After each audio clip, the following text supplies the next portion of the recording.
everybody, welcome back to Screen Heroes. This is episode 119. I am Derek, one of your regular hosts. I have my two other hosts with me, Ryan. Hello. And Ray. Hi. And we're going to be talking some movie TV news before we move on to our main topic, which is a brand new segment that we have been working on called Let's Rewrite It. Yes. We're going to be kicking things off with the DCEU and Man of Steel, the first movie in the DCEU, on essentially its 5th year anniversary of it being released in theaters. So we'll be rewriting Man of Steel, and then we'll move on to the other DCEU movies over the course of the next few months. Before we move on to that, let's talk news, guys. What has been going on? A lot of little stuff. Okay. Anything in particular that you'd like to share with the rest of the class? All right, so Ocean's 8 came out this weekend. We went to go see it. We thoroughly enjoyed it. It was a fun movie. At the box office, it made more money than any other Ocean's movie. Yeah. That is not adjusted for inflation, though, so people should not, be too in your face. But it had the largest opening weekend of an Ocean's film. Okay. It did. That's cool. It was a good movie. I liked it a lot. I didn't see it, or I haven't even seen a trailer for it, to be honest with you. Oh. And the Ocean's movies never really appealed to me, so... I've only seen the Ocean's 11 remake, and then I saw Ocean's 8 this past weekend. I really liked the Ocean's 11 remake. I thought that was really good, and I like how this one ties into it. But it was a lot of fun. I thought it was really well done. Good. No I'm opinion? glad you like it. No, I said I liked it. Okay. Sorry. Okay. Jeez. All right. Next news article then. Jeez. There's some stuff that happened with Jeff Johns, Derek. You might want to talk about that, because you seem to have an attachment to the whole thing, so... Well, I am a big Jeff Johns fan. Jeff Johns has more or less saved the Green Lantern franchise from cancellation and extinction in the comic book realm. And he's the one who created the full emotional spectrum, and he wrote Blackest Night and Brightest Day and that type of thing. So some of the most important, significant, and loved parts of Green Lantern lore are his. And he's been the chief creative officer of DC for a while now, not like a super long time, a couple of years, I think. And he is stepping down from that role. Jim Lee, who is an incredible artist and creative mind and publisher, will be taking over that role. And Jeff will be moving on to start his own production company, which will be probably working with DC Entertainment and Warner Brothers quite a bit. He's also writing and will be producing the Green Lantern Corps movie, which we now know will include Hal Jordan and Jon Stewart, which will be an interesting combination of guys. So I'm looking forward to that, because if anybody knows how to write Green Lantern, it's Jeff Johns. And if anybody knows how to destroy something good, it's WB. So maybe we'll get something mediocre then, if they can just level each other out. Right. But I think that DC Comics is left in great hands with Jim Lee. He's an incredible talent, and I think Jeff Johns will work well to help build the DCEU in the right direction. He did help write Aquaman. He has a writing credit on Aquaman, and early reactions have been very positive. Some people got to see the trailer this past weekend. We're supposed to see it here shortly. Sometime this week. So, yeah. And probably tomorrow, I would think, because it's coming with Jurassic World 2. Is that what it's called? It's Jurassic World Fallen Kingdom. Fallen Kingdom. Yeah, but that's not for another week, though. Oh, I thought that was this weekend. So it's out in certain countries, but not here in the United States. I have a buddy of mine who's already seen it in the UK, the movie that is, not the trailer, and he said it was really, really good. He's a little biased. He's a bit of a kaiju guy, so he likes monster movie type things, and that's what Jurassic stuff basically is. But yeah. Well, we're supposed to see it this week, so at some point, and it's supposed to be attached to the new Jurassic World movie, so, hopefully it's tomorrow and not, Sunday evening at 11 p.m. Yeah, my assumption was maybe they were just waiting for E3 to pass, because that's been taking up a lot of the media resources the last few days, and Nintendo finished up their stuff today, so that's it for like the big conferences. Everything else is really show floor stuff, so we'll probably get the trailer, like you're saying, probably tomorrow. That'd be cool. So, yeah. What else we got? Rian Johnson's Star Wars trilogy launches 2020. That official? Yep. Okay. Just dropped. After The Last Jedi, I'm really not that excited for it, to be honest with you. So, well, we'll have Either. we'll have episode 9 in 2019, and so this will be the year after. right. I'm So- just saying that based on that movie, I'm not a super big fan of his take on the Star Wars universe, but I guess we'll see. I would be happy to be wrong.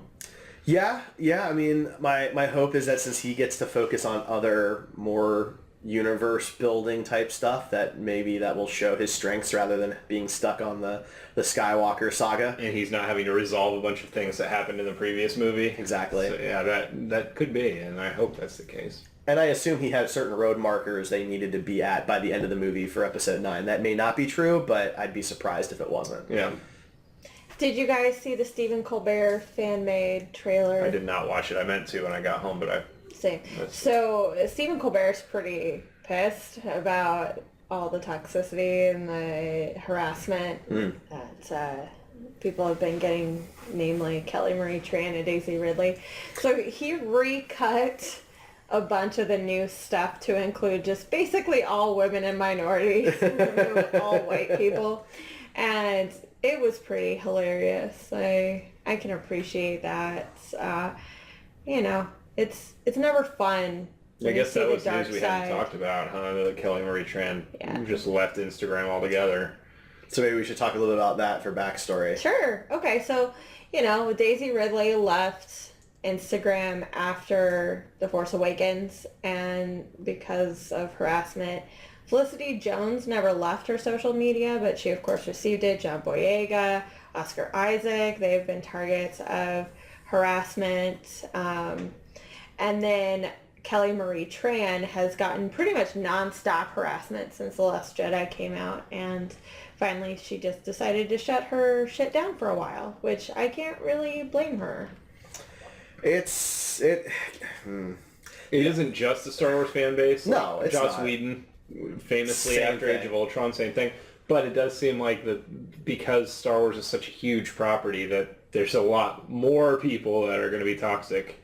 There's also a in huge general. history of it too. I mean, Jake Lloyd, and I forget the guy's name, but the guy who played Jar Jar Binks were also bullied and harassed, and you look at Jake Lloyd now, his life has been kind of ruined. So it's not something new for Star Wars, but there's a dark side to every fandom, and I think it's just the type of fanatic. Eventually, somebody safeguards something too much that they become entitled and reject anything new.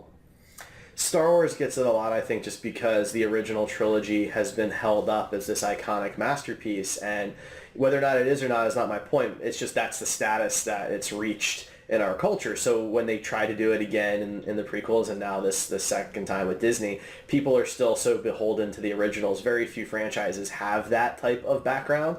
Star Trek saw it a lot in the 90s before the internet and social media were really a thing. And they got tons and tons of hate mail when they were going to have the first black lead and the first woman captain in DS9 and Voyager, respectively. But now it's just, we all see it.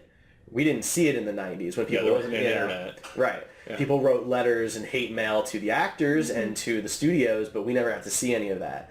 Now it's everywhere. It's in everybody's face all the time. And it's just mind-boggling to me how easily people want to ruin the stuff that they supposedly love. Right. But, like, none of us at the table really enjoyed The Last Jedi as a whole. We've talked about that multiple times. We poked fun at things that we didn't like, but the movie, just because we didn't enjoy it doesn't mean that we're no longer Star Wars fans, and it also doesn't mean that we need to insult people personally for being... I would never go to an involvement. actor's Instagram or Twitter or something like that and tag them in a bunch of crap talking about completely how shit rewrite their movie was. Wikipedia to be racist. Yeah, I mean, I would never even dream of doing that. I'll post something on my personal Facebook that says, this movie was not my favorite. Go see it or don't, That's also the harshest we've all been on social media. We're like, this isn't for me. I'm going to move on. I mean, I talk about my hatred of Star Trek Into Darkness a lot, and I would never insult the actors you know, as on a personal level even, like, or anybody in the cast and crew. Like, you know, Abrams may not be a Star Trek fan. He's admitted that. That's fine. He's entitled to. It's a personal preference, right? I don't have anything personally against these people, and not liking a movie does not mean the people are bad people. The people have to do something bad for me not to like them. Right. You know, and being in Star Wars: The Last Jedi does not make you a bad person. It makes you having an a character actor. that's not bad and that's not good. Like Kelly Marie Tran's character, a lot of people did not like. Right. Including She's very some of us here, polarizing. but it's got nothing to do with the actress. She didn't write the character. No. All she did was get a paying gig in the Star Wars universe. And no who's going actor's to turn say that no. down? Yeah. People are Right. begging to be in Star Wars. No one's going to turn down an offer. Right. She got to go to the Oscars because of it. She got to go to the Tony. It's like she... And it's sad because before the movie came out, if you saw interviews with her, she was smiling ear to ear because of how excited she was to be a part of the franchise. Absolutely. And then people just decided to shit all over that. It is really tough, and it's frustrating, and it's even more frustrating because it's only women and minorities that get this. When a white dude has a bad movie, everyone's just like, yeah, that movie sucked, and then we move on with our lives. See, Mark Hamill, a lot of people did not like the way Luke went and all this. Like everybody one's still attacking loves him. Mark Hamill. Everybody still loves him. You know? Yeah. But even outside of Star Wars, you know, you look at, like, you know, Ryan Reynolds is a good example because he likes to poke fun at himself a lot in Deadpool because of Green Lantern and Wolverine Origins. But nobody was, like, really harassing and insulting and berating him in intense ways on social media after either of those roles. And those were bad movies for him. Let's be honest. Yeah. He admits it. No one's questioning that. You know, it's used as an excuse to attack women and There's minorities. also minor ways people do it too. Like we talked a lot about the toxicity and the harassment, which are huge, major character flaws. But there are other arguments that people use to cover this up. And I heard it when I was at my last convention. I just got really sick of it because I heard it like 4 or 5 times. We were talking about Jessica Jones and the second season. This guy was like, you know what? I was really pissed off when they said that every episode was going to be directed by a female. And I was like, do go on. And he's like, I just want the best person for the job. And I'm like, well, that's what everybody wants. That's what they're hiring, you know? But it's a thinly veiled narrative for, I don't want things to change. And that kind of bothers me because this is exactly what happened with Solo. The guys who directed Lego were fired because they were screwing things up, and they were replaced with Ron Howard, arguably one of the best directors out there. Like, he's won tons of awards. He's a very incredibly talented man. And still nobody went to go see the movie. So clearly you don't want that. You just don't want change. Like, Right. People have to have their doors opened for them, and so many directors are already women. I know, it's so weird, but they don't get the same opportunities. So it's a little difficult. And this one show cast 12 different directors for their episodes, and they're all girls. Like, oh no, it's so terrible. Like, I mean, I only to the point of all the episodes being women is the point where I'm like, that seems more, it's kind of like the Ghostbusters thing where it seemed like it was more of a gimmick. I'm not saying it was a gimmick. I enjoyed Jessica Jones season 2, but if it was like 11 women and 1 man, then they just took the best people for the job, sure. But when it's specifically 12 women, it's possible that those were the best of the best. I don't know who they were picking, but when it's literally all 12, that I don't know. I like the second season, so I don't really care that much. But the Ghostbusters one, I mean, that was a gimmick. That was used as a gimmick. And it was a gimmick that did not pay off. Right. Ocean's 8 just used the exact same gimmick, and it did pay off. High critical praise, high audience numbers. And they legitimately got really, like, good actors. it was not... It's a great no cast. Oscar concessions winners made. in there, like multiple Oscar winners in there. Right. I mean, it's okay to do it on purpose because it's done on purpose the other way around all the time, right? Well, yeah, because here's my point. Daredevil season 1 and 2, Iron Fist, Defenders, Luke Cage season 1 and 2, and Punisher, not one female director. Yeah, there is something to be said for that, for sure. So, Yeah. and in Jessica Jones season 1, 2 female directors. I just feel But like they directed multiple episodes, I'm pretty sure. There wasn't a different director on every episode of that's season fair. 1. Okay. It's just the balance is off there. Yeah, no, you're right. That's So- something I would never notice. Because like when it's I television, went back I don't and looked into that. I didn't pay attention as I'm watching this and keep that information in my head for the past 5 years. Like, Yeah, I rarely look at who's directing TV episodes. I only ever notice if it shows up in the credits and it's like one of the actors on the show. And I'm like, oh, Hey, Kevin Smith is directing this episode of Arrow. Right. Or something. Not Something Arrow, because big. they will never let him do that, but Flash or Supergirl. Yeah, I noticed like that, or something. Or like, oh, LeVar Burton directed this episode of Voyager. That's cool because it's another Star Trek actor. Like that I noticed. But it never even occurred to me that with how the Marvel Netflix shows are, that you would have so many directors, because it's barely like, it's not really episodic. There's just so much of one thing, and you'd think you'd want fewer opinions. Yeah. Fewer chefs in the kitchen. Exactly. Just have one person with the overarching vision do a whole thing. So I'm actually surprised to hear that they have more than like 2 or 3 in a season. Well, I knew about Jessica Jones season 2 because there was a lot of articles about that. Yeah. There was on quite a bit on Facebook. But the other, like, I don't know how many different directors were in Punisher or Daredevil season 2 or Daredevil season 1 or any of those. Luke Cage even. I mean, I don't know any of those. So I usually don't notice when it's TV.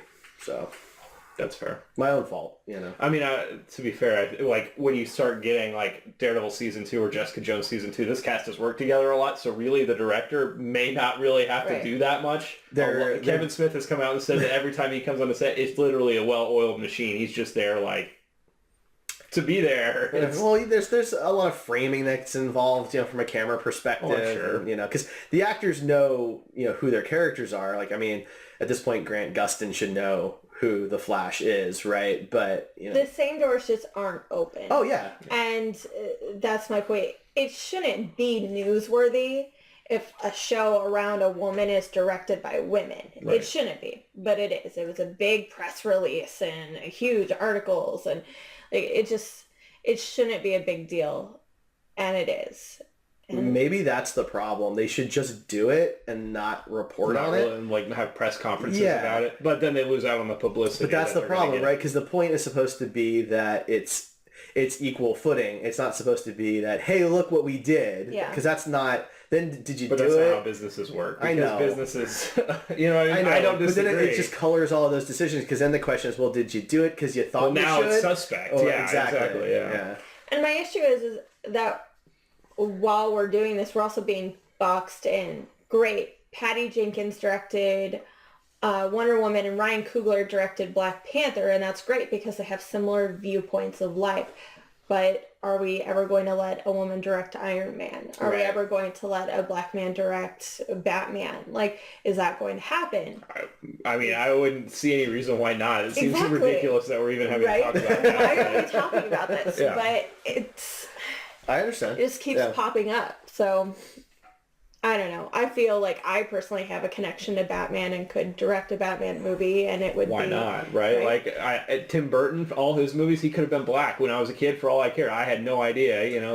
It doesn't matter to me. The movie is what... I want them to be represented. I'm not saying that side doesn't matter, but... Yeah, absolutely. I just want the good movie, and whether it's a man, a woman, a black man, a black woman, whatever, who cares, right? Like, it's ultimately... We want the best movie, and the studio wants the best movie, and the fact there's prejudice is a little... It's frustrating. So, I just feel like there has to be some overcompensation here and there, and... Yeah. Sure. Absolutely. Balance it out. A little bit. Not that it balances that out, but... Yeah. All right. Anything else in the news that we'd like to cover? The Batman reboot is apparently going to be a reboot, and no Ben Affleck. But the internet really wants to bring back Armie Hammer...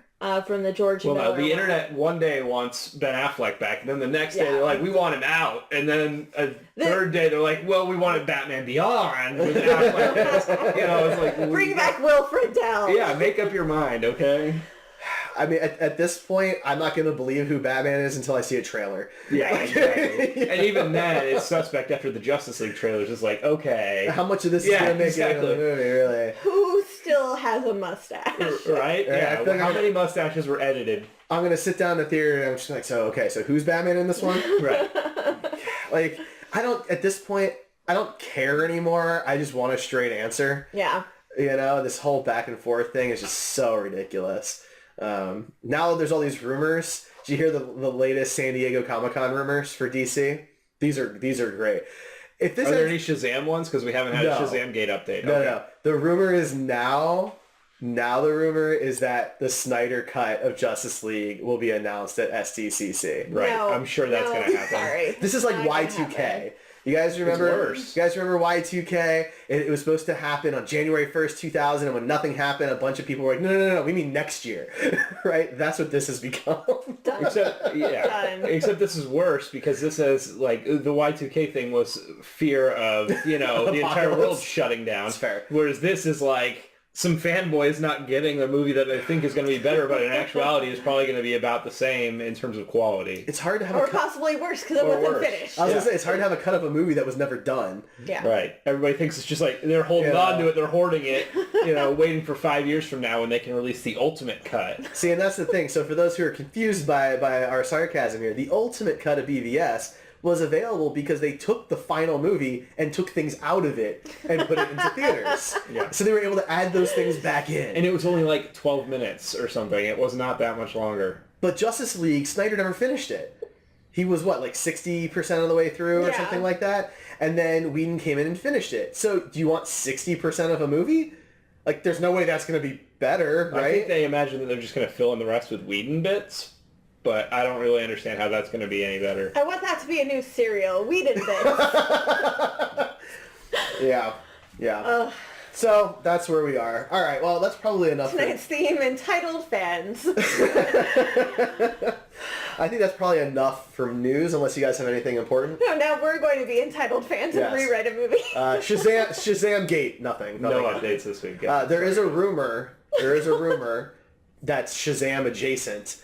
That Dwayne Johnson will not be Black Adam in Suicide Squad 2. Yeah, I did. Oh, thank goodness. Now, here's what's confusing about how it was phrased. Does that mean he's going to be somebody else? That's my concern, is it sounded like either him or Black Adam was going to be in the movie, but not as the same character, not as the same thing. Maybe he's just Dwayne Johnson. Yeah, The Rock is so popular that he can infiltrate every cinematic universe as himself and also as other characters. What I really mean is, it sounded more like maybe he's not going to be Black Adam anymore. That it's taking too long and they're going to have somebody else be Black Adam. How are they going to do it? I mean, there's other villains for Shazam, but why would you not have Black Adam in the Shazam movie? Either as a teaser or something like that. Why are you putting him in Suicide Squad 2? Who on that squad is going to challenge Black Adam? To be fair, we don't know that he's not in Shazam.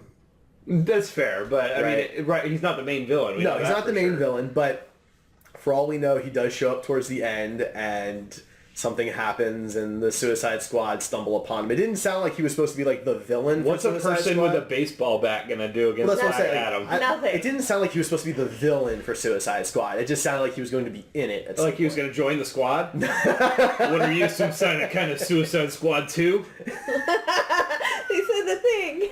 Yeah. He said the thing. Oh, God. All right, let's move on. So, we are... All right, so we are going to move on. Our segment is, as I said, Let's Rewrite It. We're starting with Man of Steel and the DCEU on its 5th anniversary of theatrical release. Our goal here is to pump the movies up, make them better, make them tighter, more interesting, or more coherent. And going in chronological order, so how they released, but Man of Steel is a good one to start off because since this is a new segment for us, we're probably going to hit some bumps along the way. Yeah, and I still don't really understand what I'm supposed to be doing. Man of Steel just isn't like that bad of a movie. It's actually pretty good, and so there's not much I would want to fix with it. Yeah, that's something I was struggling with. Was that, I mean, if you've watched this show or previous podcasts, I liked Man of Steel a lot. Yeah. So changing things was more like, for me, it was more like, what would I think would be better for the general audience rather than what I would want, because I wouldn't want to change that much because I like Zack Snyder, even if he's bad at storytelling a lot of the time. There's things that could have been done a little better for sure, but I was also thinking about all the things that could come from this, the movies that followed, what could happen, and Sure. how this movie affects everything. But honestly, the most disappointing thing is that Man of Steel has a wonderful theme, I guess, and cinematography. Everything about it is just like pretty good. And then you get to Justice League, and that tone is lost. That goal is lost. That cinematography, it's just down a toilet. It's just not there anymore. No, and Batman v Superman. I mean, there was a lot of changes in the Superman character, and that too. And his name is in the title, right? It wasn't a Batman movie. It wasn't a Superman movie. Yeah, it was supposed to be a movie for both of them. Yeah, and there should have been a stark contrast between the two. Batman and Superman. That's why I actually think the tone of Man of Steel does need to change. Okay, so let's start with just the superficial things. Would you guys change any of the casting? No. I mean, I thought the cast was fine. I don't think there's anybody that stood out that was out of place or anything like that. I mean, I love Russell Crowe as Jor-El. I think he's great. Henry Cavill's a wonderful Superman. There's a lot of people out there that are like, he doesn't have the acting chops for it, and I just disagree. I do too. They haven't watched The Tudors. He was incredible on that show, and they haven't seen his other films. I mean, I've not seen any of his other films other than like the Mission Impossible trailer that he's in, and I like, you could tell he has more range than what was there in the movie. It was just he was playing it as they wanted him to play it. Right. Clark is very bland until he goes insane and psycho. He's just a bland vanilla guy. Sorry. So the very, very, very first thing I would change, and this is nothing against Hans Zimmer, is the score. Okay. So the score sets the tone for the whole movie, in my opinion. Sure. And while Hans Zimmer's score is really good, I think it needed to evolve to where it ends up from the original Superman theme. I think not starting with the original Superman theme was a mistake, because if you go back, that was the first true, real, recognizable superhero theme song. That wasn't like the Cartoon, Adam West Batman or a cartoon thing, right? Like the theme, because like the Spider-Man real theme. Right, like a real orchestral theme was the Superman theme by John Williams. And while I do not think that needed to stay forever, I think showing it evolve into Hans Zimmer's theme would have been better. Okay. I think there would have been a lot of angry people that you're using this part of the Superman history in movies to try and make this movie better. No, because it's been done in multiple franchises. Sure, Star Wars, Star Trek, Jurassic Park, they've all done it. And the idea is to respect the past, but also move it in a new direction. And this movie doesn't do that. And it is a reboot, right? And most reboots from older franchises try and do that. Right. I'm saying that this is a specific character, not a franchise. So it's not like Star Wars or Star Trek or something or Jurassic Park. It's Superman, the character, and a lot of people didn't really read comic books or know him before those movies, and he had however many you want to count as good movies before that. Two. Yeah, sure. I think that's a pretty good consensus for most people. So, they have ownership of that character from those movies. Of course. And so when you bring him into the new ones, I don't know. I like I have the original theme on my Spotify, not the new one, the one from the old movies. And I think it's still to this day easily recognizable and iconic. I guess what it comes down to is, do you think it would have made the movie better? I do. You do, because you... Because I think it's... So I'm the tie-breaking vote I think here? it's important to set the tone for who he is. And since this Superman movie does the origin story in a very different but really good way, I think it's important to set who he is in the beginning. And it doesn't have to be big in your face. It can be light. It can be just pieces of it there, like Star Trek 09 did. Or like Justice League did. Or wait, that was a Batman v Superman, the one that used like some of the original Batman themes. Batman v Superman did that, yeah. Okay. Like pieces like that where you can, or no, maybe it was Justice League. It was Justice League.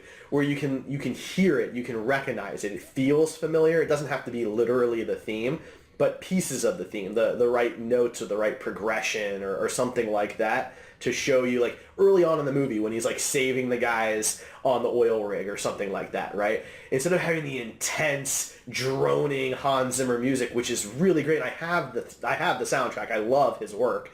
Having pieces of the original Superman theme in there to show this is the guy, right? He's not just, because we're not calling the movie Superman. He's never called Superman in the movie.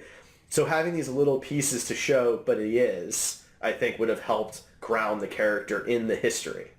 I'm not going to be as lengthy as Derek. I just disagree. I don't think that it would have made any difference for the majority of the movie going public. I think it would have angered some of them that have that ownership of the character. And like, this movie was not received very well, so using that theme from something that they love so much and something that they may not like, I mean, maybe. It's tough because this is all hypothetical. It is. Mm-hmm. I mean, there were a lot of people, myself included, who were disappointed that the theme didn't show anywhere in the movie. I felt like the movie tried too hard to not be Superman. Right? Like, Superman is a pretty iconic character. He's the most recognizable fictional character in the world. And people have an idea of who he is. And the Superman we see in Man of Steel tries to be different. Right? And I think maybe that's why people didn't like it. Okay. Ryan, how about you? For what? First thing you would change. I would cut down on the amount of plot elements that are in the movie. I would get rid of Krypton, first thing. Don't need any of that. It was one of my favorite parts of the movie, but it added like 20 minutes that really didn't pay off throughout the movie. Like, there wasn't really a lot of significance to that. Everybody knows who Superman is, right? There's not a person that's going to this movie, or probably, there's probably people in the United States, but not a lot of the movie going public doesn't know who Superman is, doesn't know his history or anything. I don't think that the movie was like, 2 hours and 24 minutes? It's a long movie. It was a long movie, yeah. And there were parts that felt like they drug on, and a lot of that Krypton stuff, while beautiful, was not really that exciting. How many times can you sit there listening to Zod scream, "I will find him"? He did it like 6 times in a row. I mean, I just think that if you cut all that out, it would make it a little bit tighter movie. You'd lose 15 minutes. A 2-hour movie is pretty average and reasonable these days for a superhero movie. So what do you do with Zod? I mean, I don't. The same. You didn't need to show Krypton in the old movie, right? I mean, sure. I think that there's other ways of doing that character. Without having to show his history with Jor-El and all that stuff. And getting rid of that solves one of my problems with the movie that's tangential to it, and that's the Codex. Yeah. I don't like... MacGuffin? Yeah, it's so unnecessary and so overcomplicated and doesn't exist in any other Superman lore that I'm aware of. Okay, so if we cut out Krypton the first 20 minutes, we do not see Jor-El die. But he's dead, right? Like, Jor-El they can show can that. still show up on the ship and give the exposition. My thun. That was another part I had. The weird, Jor-El vision existence that has there's no explanation for it. He's basically a sentient hologram that can respond. He's literally seeing his son. He can move stuff. He can move touch stuff. He can talk to... He knows who Lois Lane is. Right? Like, he might as well actually exist. But his wife couldn't. Only him. I think that the robot that he encounters in the beginning that injures Lois, they could have had something with that played a pre-recorded message or something like that. I didn't think, sentient hologram thing added anything. I'm okay with it not being a sentient hologram. I do think that we need to see Jor-El and have him talk to he Cal. He could have a pre-recorded thing. I'm just how is he able to actually see his son now? I hated that it was interaction. Yeah, that, he could actually physically touch things and affect things. See, I'm used to that in sci-fi, so it didn't bother me. It's just weird. I mean, if that was part of the technology... They didn't explain it. And there was no history. That's the whole thing. Why can he see his son now that's 30 years later? Because it's not him. So, But it is him. Because he has all the knowledge that Jor-El has. It's his consciousness. Yeah, I mean, there's a throwaway line in there. I guess there's other sci-fi like Star Trek that has that. So it's not hard for me to just accept that that's what it is. But this isn't Star Trek. This is supposed to be a grounded, thing. Well, the Kryptonians are not a grounded civilization. The dude is flying like a 4-winged dragon creature. Which was completely unnecessary, but cool. Yeah. So I mean, let's not pretend it's grounded. And then the little capsule penises that fly into space. I had that on my my list. Fix the dick-shaped Krypton ships. You know, you've got the Phantom Zone. Like, none of that is grounded in any, like... No, but the actual Superman story is. So having this weird, unexplained, sentient hologram. The hologram seems like the least sophisticated piece of technology that they have on Krypton.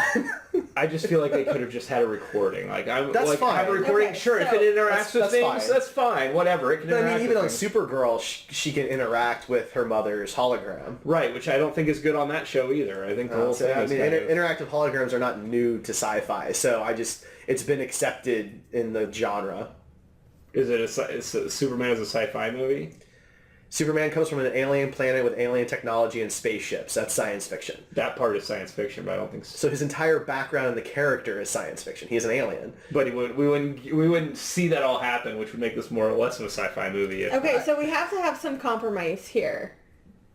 So it's a pre-recorded message of Russell Crowe as Jor-El. Then you get Jor-El. Yeah, and I think you still need that. I agree that you need that. I mean, in Smallville, you had him interact with his father, in pre-recorded messages. Yeah, I don't even remember that. Where do we draw the line on limitations? It can answer basic questions.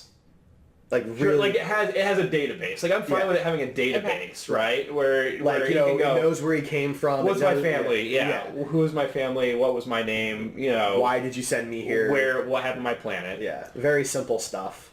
Does he explain Zod? Sure, I don't think... No. I mean, it's a family of Krypton, an important family that was also related, I don't think it makes somewhat. sense to explain who he is, though, because if we leave off everything that happens in Krypton, all we're going to know is that he was a prisoner at some point. And for his dad to call that out seems unnecessary because his dad's hologram should never think that he's going to get out. I don't even know that it needs to explain that he's a bad guy. I think that it just needs to... You could get some background on him. What if they have a database of the prisoners and he's able to... But he was only just, sent to prison right before it. What if... That would be a weird... What if the pre-recorded message of Jor-El also gets to do the super exposition thing and show, an animated history of what happened on Krypton, and he mentions Zod as Zod's military tried to take over, but it was too late. But isn't that didn't they already have the codex pulled before that in the movie? Before, I feel like that happened literally right as. But we're not seeing any of that. So if we're rewriting the movie, none of that happened that way, right? So all we have to say is there was a coup. Zod tried to take things over because he saw the same fate that I did, but we took a different route. Just have the hologram be the exposition bot. It takes 2 minutes. Yeah. Right, and you tie it into Zod and Jor-El both understood the same fate but came at it in 2 different directions, and that's why they became enemies. And maybe then you can also explain why the perfect Superman suit has been sitting here for hundreds of years in the Thousands of years. Thousands of years in the ship. They said that perfectly fits Superman. 1,000 years because Krypton had outposts. I don't want it to be a ship. That was another piece I don't want it to be 18,000 years. I think that's pretty awful. No, it shouldn't be there at all. Yeah. I think that he uses the ship that he landed in, the data, the computer in that ship, right, that database, and he builds his own Fortress of Solitude. Well, in Smallville, there was a piece of the ship that he went and did something with wherever his Fortress of Solitude is, and then that automatically built out of crystals. Crystals came and formed. And something like that would have been fine. I feel like having a ship was weird. Giant ass ship. No ship. Now you need to get Lois Lane involved somehow, and maybe you do that as the. Do we though? Well, that was actually another point of mine. No. I completely cut the Lois Lane romance out. I thought that was another plot point that was too much for this movie. They have too much to do as far as building Superman into the hero that we know in this movie. Right? There's a lot of problems with the tone that you've mentioned. And things like that, but I think that having Lois Lane can be in the movie. I don't think that she has to be in the movie. I don't think that that's necessary at all. I think that if she decided to start investigating Superman once he starts helping in Metropolis or whatever, that makes more sense rather than this random guy that healed her on her ship. Yeah, I mean, you could introduce her and Perry and all of that when Zod shows up, right, and starts wreaking havoc. then you can cut to like the news organization that's going to cover the story, and maybe the two of them don't even necessarily meet until the end of the film, or if not at all. Yeah. What do you think, Ray? Okay, so just a different point of view. In every single movie prior to this, is everything superhero movie, a Superman movie, Lois Lane has been portrayed as an idiot. And in the first, 30 minutes of Lois Lane being on screen, she knows exactly who Superman is. She knows where he lives. She knows like his family and all the people he's ever come in contact with because she's a damn good reporter. This is the first time Lois Lane has been the character from the comics and not a dumbass. Sure, but do we need that in the first Superman movie? So why can't she do that in the second Superman movie? Superman is from Action Comics #1, but so is Lois Lane. So is Perry, so is Jimmy Olsen. Like they're... But a comic book is a different medium. Like I think... All right. What if we spin this differently? Part of my problem with Man of Steel is this whole he's always in hiding thing and the way his dad sacrifices himself sort of unnecessarily. Oh, Kevin Costner was a complete ass. What if we don't do that? And what if the movie starts with Clark working at the Daily Planet? I don't know. I like to get the new, like Zack Snyder's take on how Superman came to be. Like that was some of my favorite parts of Smallville was like, well, basically all of Smallville because he wasn't Superman until the last episode or two. But him, learning his powers and things like that. That's the interesting stuff to me. But we don't. I guess you could do that through flashbacks. Yeah, whatever, which is with the kids stuff, right? We don't. Like, as an adult, we just see him on the run all the time, and that's him being on the run and doing those nice things is what ties Lois into figuring out who he is. So I feel like you can't have one and not the other. So if you want one, you get both, or you get neither. Yeah, I mean, if they handled flashbacks in a similar way to what they did in this movie, where you got to see him like in the closet covering his ears, and you got really these that. things. And I like the school bus scene. Yeah, then I would be okay with that, I suppose. So what if he's working at the Daily Planet, and he and Lois are on like they're doing some investigative stuff, and it brings up certain memories, and that's how you get the flashbacks. I mean, that sounds very Arrow-y, but I'm good with that because I liked it in Arrow. The flashbacks don't have to be prompted. In this one, they weren't really prompted. They came and went. They were a little prompted. But not like that. Okay. I'm just trying to find a balance. Yeah. So what do you want? I like Lois Lane. I want her to stay. I don't think it's necessary for her to be the romance. Okay. Like, she doesn't have to get hurt on the ship. She does not have to, make out with him at the end. She does not have to be on Zod's ship. That was dumb as hell. But I liked her, like, the idea that he was only going to talk to her once he's in police custody. And their exchange back and forth was interesting. The fact that she's, flat out saying you let them handcuff you. And that's why I kind of feel like it needs to be, Clark is already at the Daily Planet, and that's why he trusts her. I mean, that would solve another problem with the movie, which is this guy that has never done any news reporting before can get hired at one of the most prestigious news outlets in the world. Just at the end of the movie, he just has a job there. So if he's already there, you can assume he went to college or whatever and worked his way. And he's still not number one because he's almost... he was always a bad reporter. Right. She's leading this investigation, right? He's there to assist for whatever, because, they don't send people alone. Like, sending her alone to the Arctic seemed like something they wouldn't normally do. But it does seem like something she would insist on. Maybe. But, we don't have to do it that way. We could have Clark be, like, the tag-along guy, right? And that's why you learn that he trusts her, right? So that way he does talk to her. I think you eliminate all of the stuff on Zod's ship because Zod doesn't want to capture Clark. Zod wants to kill Clark in our version of the movie because the Codex doesn't exist. So there's no reason to capture Clark or try and turn Clark. He doesn't care. Right? It's old Zod. It's the original Superman Zod who just wants to kill Superman and rule Earth.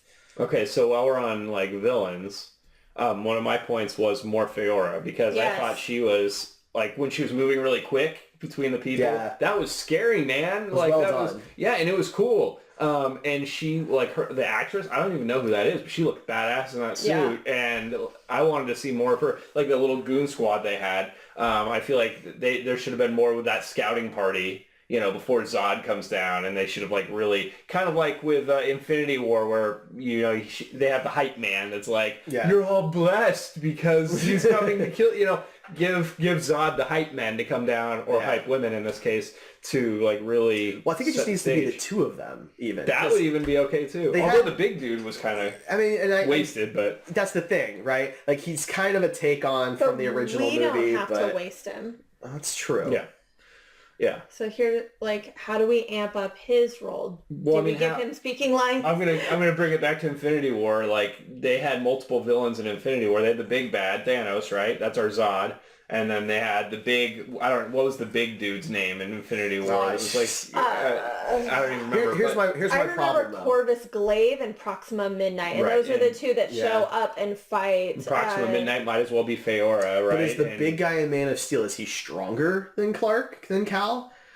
Just because he's physically bigger? I mean, he has more training. But he's this giant... Oh, the big guy. The big guy, right? Sure.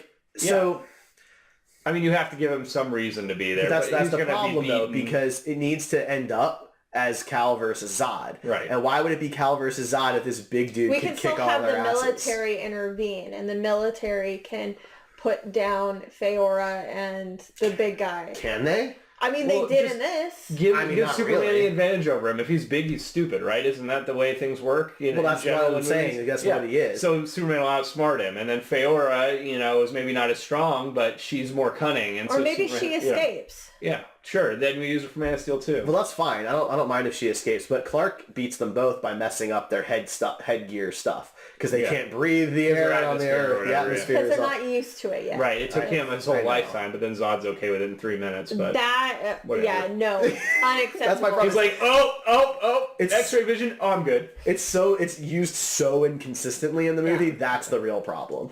Also, the atmosphere being what powers him is, it's the sun. Come on. Yeah. It's this yellow sun. It's even said in the movie. They even admit that it's the sun. Yeah. It has nothing to do with the atmosphere. But they made it a point to say it was the atmosphere too. When he goes up on the ship, which we're not going to have. That's true. Problem handled. Problem solved, right? See, we all like this movie, but there are some clunky aspects. Sure. I mean, you could do this to any movie, really, though. I mean, there's always things you can fix about movies. We're going movies. to if this is successful. Okay, so I think what we need to kind of figure out is the appearance of Zod. Right? I was fine with the way he looked. No. Oh, I'm sorry. Not how he looks, how he shows up. Oh. Like his introduction. Well, at this point, he would start by showing up on our television screens in that nightmare mask for some effing reason. Yeah, that was weird. I mean, I would just have him, like, be up in the ship controlling the terraformers or whatever, and then when the two Goon Squad, or however many Goon Squad people you have, are down there getting their asses kicked, then he's like, I'll do it myself, and he puts on the Infinity Gauntlet and comes down. And clearly, that's the best option here. I'm not trying to turn DC movies into Marvel movies, but they've done with that. Well. Do we need any explanation about where they've been or why they're here? We already got that. We got the exposition. It's all in that. He can explain. Zod is a megalomaniac who loves to hear himself talk. Yeah, he can give exposition. Come on. You caught me monologuing. That's exactly what he can do. Okay. I mean, he did that in this one, in the original cut, multiple times. He gave exposition about how they were in the Phantom Zone. He can do it again. Like, we can keep that. That's fair. I'm good with that. What do the chambers look like if they're not dicks? But we don't see them at all. Oh, okay. We wrote out that whole part of the movie. I say make them look like vaginas. And then they shoot the people out of the vagina. Goodness. Or boobs. But a pair. Austin Powers. A pair for some reason every time. Yeah. All right. So Zod shows up. Superman's beating up the minions, so to speak. He's doing a good job there, and Zod's like, all right, screw this. I'm going to have to get involved. So he comes down. Do we want to throw out the whole atmospheric thing and just assume that They're equally powered. they're all just equally powered at this point. I like the idea that they struggle because the 3 against 1 can be overpowering. So if they're struggling, getting used to everything, especially if we're keeping the childhood memories of Cal struggling. We'll show him instead of like going, oh, I'm good. Yeah. You know, have him be like, and not realize how powerful he is when he comes down. Like when he punches Superman, he flies into a building and he's like, okay, you know, because on his planet he wasn't that strong, right? But the problem is, how much do you want them to struggle? Because at some point, you know, it's going to have to be Zod and Supes, and if they're all equally powered, how is he going to fight off 3 of them? Well, he's not. He's going to beat the 2. When they're still disoriented?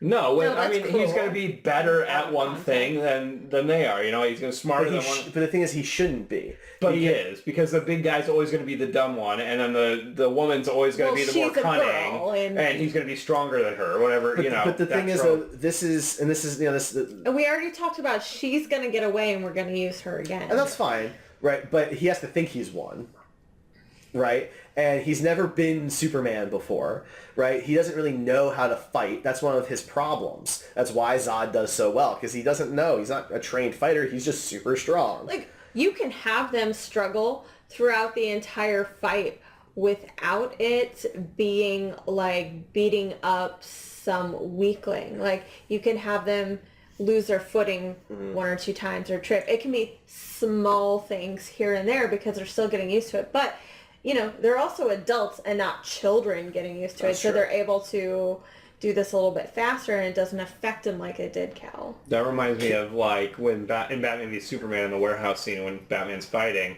how like he gets shot and like the knife, you know, hits the back of his Cal because he's slower and you know he's not the same original Batman he was, you know, 20 years ago, and that was a way of giving him character development without actually like showing things, and so you could do something similar. That's what you just said kind of reminds me of. Can we bring back the ice breath? I don't think it's necessary. I mean, if it serves some plot element, then sure. I have a fun moment. I have a fun Can idea. we bring back the kiss that makes everybody's memory go away? So what I'd like to do is when he's fighting them off, when he's fighting the big guy, what if he knocks the big guy into like a lake and he freezes the lake with him in there? I'm good with it. Yeah, I'm fine with that. I think that could as look long as really cool. at some point in his flashbacks he's shown that he's figured out he has the ice breath, you know, because you can't just surprise that on people.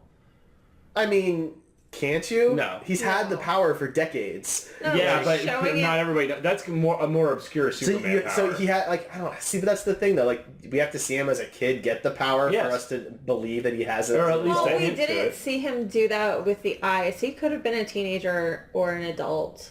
Like when he figures it out. No, he did it when he was a little kid. He heats up the doorknob and the teacher burns her hands. Oh, that's right. I forgot about that. It just, but that wasn't a big like reveal. Oh, look, he has heat eyes. You know, that was just a little thing that he did. That could have been a cuter moment where he does it while taking a drink, and all of a sudden like ice hits his face instead of water. There you go. That'd be like just something smaller like that. All right, so that's fine. it throws it in there as a childhood memory. I know, that it's not just a random. So what childhood memory is going to be the cellophane S that he rips off? We're not going to do that. I think we should consider adding that in. Or the magical rebuilding of the Great Wall of China just by looking at it. That's definitely a plot point. All right, fine. So he freezes the big guy in a lake because of the flashback where he makes his own Italian ice, and and he's fighting. I'm sorry, what's her name? Feora. He's fighting Feora. And I feel like we need to give the big guy a name. I can't remember Like, his name. I can't remember. I can't continue by just calling him big guy. All right. I don't remember his name. Thanos. Big guy number 12. Yeah, exactly. Generic big fighting We guy. call him Gronk. Gronk? Yeah, like the football player who's really dumb. Oh, Gronkowski? Yeah. Oh, okay, fine. He's Gronk. I was going to call him Korg, but... No, it's an insult to But I Korg. love That's Korg. true. Korg's He's great. more than Doug's friend. That's true. All right. So, Feora, how do we want her to be, quote, defeated but get away? How does that happen? So the military, Chris Maloney's character, blows himself up. We can show her surviving that instead of dying. And she just kind of walks away from it. She's just done with it. She's too injured. She can't go on anymore. We see her like walk off in the dust. Plenty of movies do that. Okay. No body, no... Or maybe she's not... We have some, like, stuff happen before that makes her unsure of Zod's mission and not just, like, this mindless drone. And then having dealt with Superman, she realizes that maybe that this is not the right mission, and she goes off on her own and does something else. You know, I don't know. It doesn't have to be a traditional, like, defeat One of scenario. my largest issues is the amount of destruction. We've talked about this multiple times. I think for BVS to be set up, if we stick with the same plot point, Metropolis still has to have a lot of destruction. So I'm going to just go with that. But I'd like to keep the Smallville fights on the farms and mostly the fields and not really screw up the IHOP and the 7-Eleven and the Sears. That was just marketing, but yeah. It was. So It's IHOB. Yeah. Stop. Please say it the right way. It wasn't in the movie. I'm going to listen to this episode in like 5 years Ross and be was like, a manager. In the next one, the Codex is going to be buried under a Krispy Kreme. Crispy. Yeah, it's delicious. Let me get one right now while Must I'm be a waiting special for the place. heroes. Yeah. I love you, Elizabeth Banks. Anyway. We're sorry. Okay, so we keep most of that type of fighting stuff. I think that's fine. Well, how about the goons are fighting in Smallville and then Zod takes it to Metropolis? Because then I'm you fine have with your that. destruction in Metropolis. And then the Terraformer is going right through Metropolis too, right? So we have that. Well, obviously Superman is going to go after the Terraformer and it's in Metropolis. But he's going to the other side of the world, right? Yeah, he does. He goes to the one that's in the Pacific. Why don't we just have one Terraformer? I like that. Instead of just like it's Kryptonian technology. They have sentient holograms that can do anything. I do like how the Terraformer is easier for you to wrap your head around than the interactive hologram. I just want to throw that out there. Because it's not just an interactive hologram. It's a hologram that literally is someone's person. Everything about a person, their memories, and they're currently understanding everything as that person. I'm just saying, as a civilization, we're closer to that technology than terraforming technology. Smashing a bunch of rocks into another kind of rock is not anything that is super hard for me to believe. So that's not what terraforming is. Basically, that's what it is. Okay. So. Wait, we have a problem. Okay. We can't do terraforming. Why? Because we got rid of the whole atmospheric differences thing. What would they be terraforming? They want to turn it into Krypton. But we just said that there's no difference. See, the idea No. We said that there's no atmosphere difference. That's what terraforming does. But they still get their powers from the sun and everything. This would be having them go back to normal. Maybe Zod hates the powers. Maybe he just wants to be a normal person. So this would terraform the Earth so that the yellow sun doesn't affect I think them. that would be a bit of a stretch. That's just what the Matrix did. Honest Block out the sun. No, I didn't say block out the sun. But the sun is what gives them their powers. Oh my god, you were not listening to me at all. I swear I was listening. You weren't. If you change the Earth, it can still have Krypton effects. You don't have to get rid of the sun. Why don't we just get rid of the terraforming hang on. and Zod just wants to beat the crap out of Superman? But then we don't have our destruction. They because the still two of beat them each other fighting, up quite a bit in Metropolis without it being the terraformer. Like, there are two problems for you here. Sun, Earth, atmosphere. Rachel, for those of you who aren't watching, Rachel got crayons out. And the atmosphere is not... You don't want the atmosphere. We've gotten rid of that. So this is the problem. We keep the sun. We change the Earth. How does changing the Earth stop the sun from giving... Oh, I don't know. How powers? is Mars different from Earth? Because it's a completely different planet. But if Superman went to Mars, he would still get radiation from the sun. You are not understanding No, me. clearly not. Oh my god. I'm not going to help, so don't look at me. The Earth doesn't need an atmosphere to have other properties that could affect them and return them to normal beings and not these like super gods. So you want them to put something in the atmosphere that would block... Oh my god, I'm done with the atmosphere. We're not talking about the atmosphere. So what's changing? Just the soil? Earth. The soil This is changing? is a Everything terrible about idea. it. So the ground that You they're are walking horrible. on... No, I said the ground that they're walking on changes and somehow that... Doesn't, the ground we walk on now affect us? Yeah, but it doesn't stop the radiation Oh from the my sun. God. That's where their powers come What from. I'm saying. Then I'm missing it. I'm missing it. Yes. You understand where I'm getting at. I'm not getting into this. So don't try to pull me into No, this. like that's why you're This here. is good. No, this is good. Let's move on. So we're But done. Our we viewer keep- count went up by double while you guys were arguing, so... But do we keep the terraformer then? I don't think it's super necessary, to be honest with you. Okay. But I think that they can just beat the crap out of each other enough to destroy... I mean, they did, basically, in the movie. They destroyed most of Metropolis on their own. Yeah. So I'm fine with that. Yeah, they can just use their heat vision a few more times to cut some buildings in half. Exactly. Now, here's the big question as we're past the hour mark here. Does Superman snap Zod's neck? Hells to the yes. Oh, I don't want him to. I hate it. Okay, so much. some of the stuff I didn't cover, I'm not going to get deep into it, but there was going to be way more of a focus on, like, making Superman into the Boy Scout, focusing on, like, how good he is, his goodness. He's going to be happy, he's going to be smiling, all these things that make Superman Superman, right? He's not Batman, he doesn't brood, he doesn't do these things. So when you see him snap Zod's neck, you know, like in this movie it was questioning, could he have done something else? Could he... You know that had to be, in his mind, the only way out, right? What if, like, we Because also he's added 100% in good. some good childhood scenes? Like, maybe after saving all those kids, he gets a medal at school or something. But then everybody knows he's Superman. No, everybody knows he saved people. And everybody knew that already. They just refused to acknowledge I it. guess that's true. No, we don't know that anybody else... We knew that one kid saw him push the bus out Yeah, of the but water. we don't know that, like... And the mom says that other children saw it too. Alright.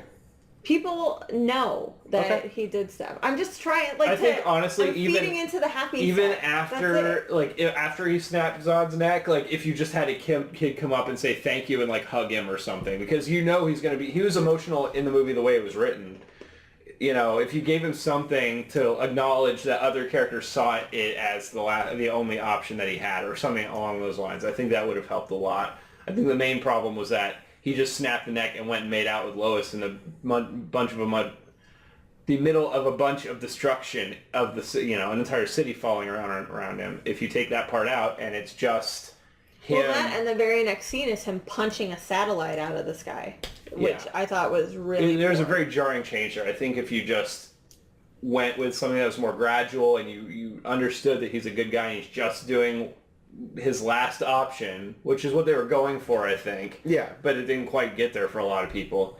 And then you had a couple things to reinforce that was the right option. I think it's I would still have good liked to go if they that would have way. shown him as Superman cleaning up Metropolis, like he's helping That would have been move a great, some that'd of be a those great way to giant... end it, right? Because you don't want to end it on him being emotional about the Zod thing and a kid coming up and hugging him and telling him it's okay. You want to end it on a higher note. Now it's been a day or two and he's been helping, like, pick up the city and trying to recover from the destruction. I mean, you could take it a step farther and harken really back to the Boy Scout Superman and have him, you know, he's cleaning stuff and everything like that, and, like, you know, a kid, like, pulls on his cape or something and, like, their cat's stuck in a tree and Superman gets the cat down. Sure. You know? I mean, the stuff with the kids, like the beginning of Justice League, the whole mustache scene Yeah. that everybody hates, that the what they were going for there, I thought was really The good. YouTube video was adorable. Yeah, I thought it was good. I mean, it was relevant to the times and things like that. I don't think it was executed 100%. No, it wasn't. Well, the but... execution was terrible, but the idea behind it, what was Right. written, was good. And that's a good way to establish Superman as a good character. He was smiling really weirdly to those kids, you know, but at the very... You got the idea that he was happy... Yeah. And, you know, an icon that kids could look up to, and I think that was great. And if you added something like that, yeah, sure. I think that's perfect. Anything else you want to change about the movie? Get rid of the sepia filter, please. Yes. And give us the bright... I mean, the suit, even without sepia filter, is a really, like, striking blue. I say bright blue, but it's not bright blue like Christopher Reeve. It's a striking blue. Yeah. And I want to see It's that. bold. And have the red, exactly, Yes. have the red stand out. The color, it needs stand to be colorful. Superman is a colorful character. And Batman the only is time not. is when he was up against the sky as the background. And Well, in the scene when he's, like, learning to fly or whatever, Yeah. that was gorgeous. Yeah, So that's what I good. meant. Like, But I they wanna had gotten keep rid of that sepia filter. There wasn't a sepia Yeah. filter really there, so that was And a that's, good thing for I me. want to keep that scene. I don't want that to Yeah, go. no, that's definitely still there. I have an idea for a post-credit scene. No, jeez. This is important. This is what these movies do. No, so. this is what Marvel movies do. No, movies have been Everybody- doing this for decades. Okay. Literally decades. Ferris Bueller has a Okay. post-credit scene. Come on, Derek. out with it. Slow it down. I think that this would be a good opportunity to introduce an Easter egg to bring Supergirl into the DCEU later. You could have a shot in space where, like, you know, a little portal opens up and another ship comes through that's got the Superman S on it and everything like that. And, you know, the camera pans and turns and you see Earth and you see the ship heading towards Earth, and then that's all you get. You could also have him just talk to his robot, and maybe he's like, are there any other Kryptonians that survived? I don't really think we need Supergirl in this. The problem is they both have, it's the same problem with the TV show, I think, is where you have two characters. It works in comic books, but when they have the exact same powers, basically, except one is maybe faster than the other and one's stronger than the other, you know, I just don't, like, if you're going to establish the DCEU, we need to have characters that have very different power sets, right? And I mean, I'm not saying... but do a Flash Easter egg or a Green Lantern Easter egg or anything else. Or Wonder Woman, you know, because at this point we had Wonder Woman. All right, that's fine. So if you want to do a Batman Easter egg, because that movie comes first, all right? If you want to do a Batman Easter egg, then do a Batman Easter egg. That's fine. I mean, I think Supergirl's great, but I just don't think... You could have the scene where Bruce Wayne is standing in Metropolis. Sure, yeah, I think that's fine. I think that I just think it should be a very different character to Superman instead of being something that's a very similar, except a female version. So, I know we're going to be doing the rest of the DCEU. I know there's a lot we're going to change about Lex Luthor's story arc in BVS. A little bit. Maybe there is, maybe there isn't. What if we started that now, and Batman finds... He doesn't know what it's for yet, but he gets a chunk of kryptonite from some like Zod ship or something like that. He's trying to take technology and he gets some of the kryptonite. What if it's Lex? Or okay, what if we do Lex? Fine, it's Lex. I actually think it would be better if it was Lex, because then you have like, because Batman's always trying to find more kryptonite and buy more kryptonite. If it's Lex that has all the kryptonite, right? But no one knows what it's for yet. Sure, but I mean, but he knows this is an alien thing, and it's probably going to be valuable. If you just see the back of a bald bald man's head picking up a small piece of green rock in the destruction, and then just calling for his company, fine, or something like that. Fine. I love Batman, right? But I think that it's more suited to the character of Lex. Fine. Apparently, Derek's upset because we're just shooting him down and everything. It's totally fine. Whatever you want. Yeah, it's fine. Anything else? No, that's how our movie ends. The bar scene, the bully. Oh yeah? I just want to say that was a stupid... Like, I love that Superman got revenge, but it's like, this guy is just going to pick on... Other women. He's like, he doesn't look like me. He's like a hulking human being, but this guy's just like, I'm going to throw a beer can at this guy. Yeah, Ray likes that scene. I hate that scene. I liked it. No, I like the revenge part of it. I thought what he did was I like the idea of it, right? But it just doesn't make any sense. Like, if he was doing the Christopher Reeve thing where he was like hunched over and he was like more, not, walking like a hulking Superman. Yeah. See, Henry Cavill's Clark isn't Christopher Reeve's Clark. And even Brandon Routh's Clark was more like Christopher Reeve's. And I think he did a great job, and they should have stuck with that. Because then it would have been believable that this guy thinks he can pick on this dude. But he's walking like a normal dude with, muscles everywhere popping out of his shirt. He doesn't have to be an alien to punch you hard. Right, exactly. Or like carry you out of the bar because you're not that big of a dude yourself. That would have been hilarious if he just picks him up like a small child. Right. Well, that would have been... That would sack of bananas. That would have been too obvious. Like, no, he works out, right? He looks like a huge dude. If he snaps and punches the dude through a wall, then it's a moment of anger, right? But if he like picks him up and walks him out, people are gonna be like, "What the hell?" He doesn't have to like lift him off the ground, but he can like just drag him out or something. Yeah, I don't know. There's a way to do it, but I don't know. I just thought that scene was ridiculous. It's not a good scene. No. Okay. Well, I guess that's it then. That is the end of our version of Man of Steel. Okay. And the Screen Heroes CU. Which also has Ghostbusters with a giant Funko being the villain. Yes, I love that. Same universe. Yeah, same universe. Batman fights him. Yeah, that would be... I'd pay money to see that, actually. All right, well, that is it then for us. Let us know what you think of our changes to Man of Steel. We will be back next week to do what? Is it The Incredibles? It's The Incredibles. We're going to review Incredibles 2. Find time to see that. It's The Yes, we do. Incredibles. The Incredibles 2. Very excited to check that out. Seeing it Thursday night. So that's what we will be doing next week. Don't forget you can join us live Tuesday nights at 9 p.m. Eastern at twitch.tv/Heroes Podcast, and you can chat with us. You can find Ryan at Buster Props. Yep. Ray at Siren Ray. Woot. I am at The Star Trek Dude. Thank you for joining us. We are the Heroes Podcast Network at Heroes Podcasts. That's plural. On Twitter, Facebook, and heroespodcasts.com. We'll catch you guys next week.